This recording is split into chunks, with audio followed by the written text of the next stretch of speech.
Hi, I'm Mary. And my name is Mud. If I don't say the right thing, I know it's going to be Mud. hmm Tell him what your name is. Okay, my name is Bill. I got started in the prisons basically through my job when I worked at the domestic violence shelter.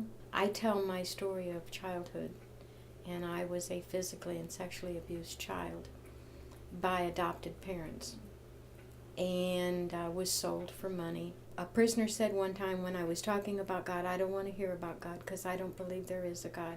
And if there was a God, why did he let happen to you what happened? And I had to pray about that for a long time. And finally God gave me the answer that I was there all along, Mary. I was there that first night when you were 3 years old. And I heard you crying. And I saw what he was doing. And I want you to know that I was so angry, I wanted to kill him. And I could have.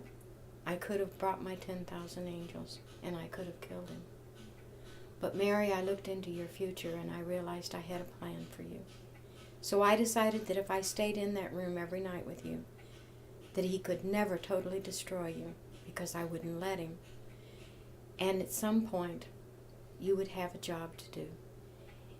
Everybody wants to live on the mountaintop all the time, and but it's in the valley where you do your growing. That's where the most fertile soil is. So sometimes it's necessary that you go through a valley in order to grow and mature.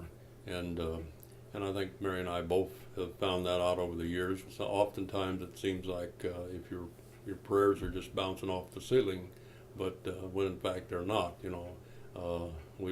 I've learned especially in retrospect, you can look back and see where the hand of the Lord has been working all the time, even though during the issues, it's kind of hard to understand that or see that. I can think of very few times in my life that God has done things the way I have told him to do them.